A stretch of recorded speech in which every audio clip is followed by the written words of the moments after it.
Je viens juste de me réveiller de l'hôtel où je me retrouve présentement en vacances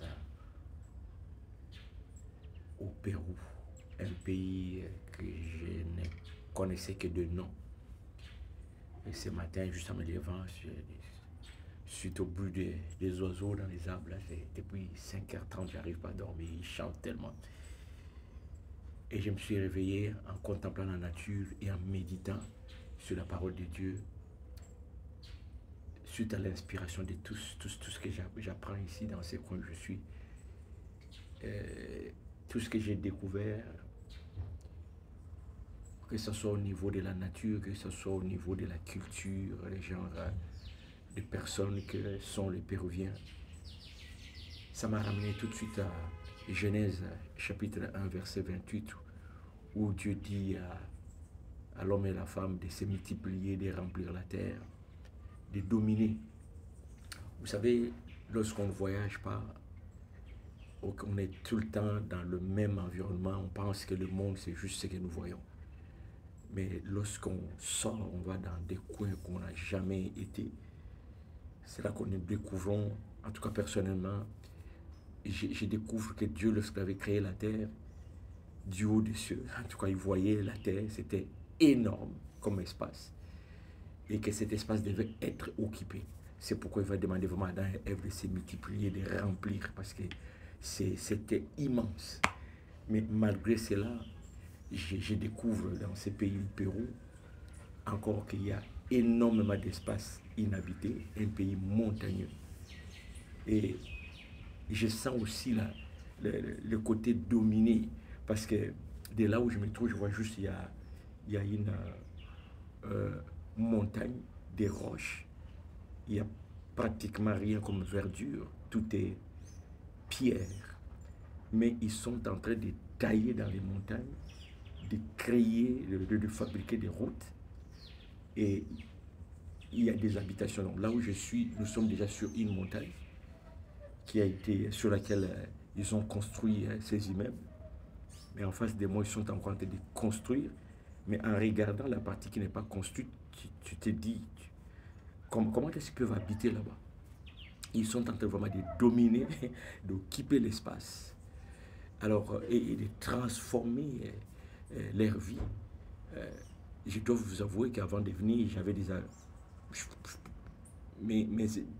Mes idées, tout ce qui me passait à l'esprit sur ces peuples, c'était un peuple pauvre, un pays du tiers-monde.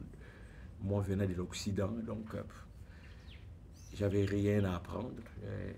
En fait, je voulais plus être dans la nature, mais alors j'étais surpris, j'étais vraiment surpris comment ils construisent, comment il y a de l'ordre, surtout la propriété qui m'a fasciné. Et tout de suite, là encore, je comprends quand Dieu dit domine. Et Dieu nous a donné le pouvoir de faire quelque chose sur la terre. Nous nous plaignons, il y a des pays qui sont, je sais pas moi, qualifiés ou étiquetés pauvres. Mais je pense que la vraie pauvreté, c'est dans la tête où nous ne prenons pas les pouvoirs que Dieu nous a donnés. En tout cas, ces pays, le Pérou m'a enseigné ces deux choses. Remplissez la terre et dominer. Je vois comment ils sont en train de remplir l'espace, je vois comment ils sont en train de dominer, je vois comment ils sont en train de construire, je vois comment ils sont en train de bâtir pour eux-mêmes. Bien-aimés, nous qui vivons ou vous qui vivez dans des endroits où vous acceptez que vous êtes pauvre, vous n'êtes pas pauvre. C'est juste, vous ne prenez pas les pouvoirs que Dieu nous a donnés à travers sa parole. Vous ne prenez pas ces pouvoirs. C'est ça le vrai problème. Vous ne prenez pas les pouvoirs de dominer, de prendre votre place, de transformer, d'utiliser l'intelligence que le Seigneur donne pour vous transformer, pour transformer votre qualité de vie.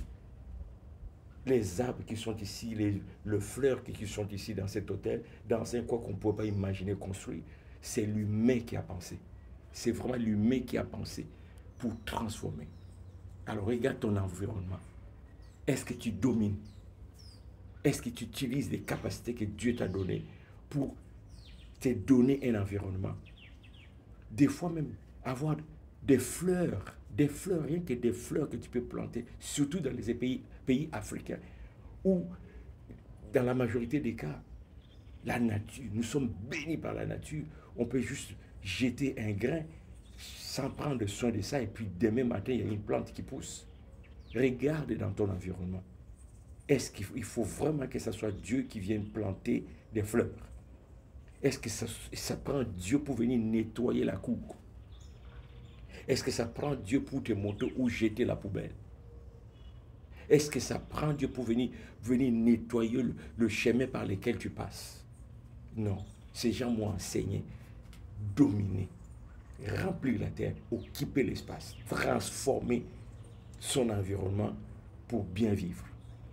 Je t'encourage, mon frère, d'aller dans Genèse chapitre 1, verset 28. Lis, relis, médite. C'est ça ma méditation ce matin. Je viens juste de me réveiller au chant d'oiseau. Alors, je voulais partager avec toi cette méditation ce matin, alors que je contemple la nature et je réfléchis moi-même. Est-ce que je domine dans ma vie? Est-ce que je prends l'espace dans ma vie? Est-ce que je crée l'environnement qu'il me faut avec les capacités que Dieu m'a données clairement dans Genèse chapitre 1, verset 28. J'espère que cette petite vidéo va aussi t'inspirer. Sois béni. Domine.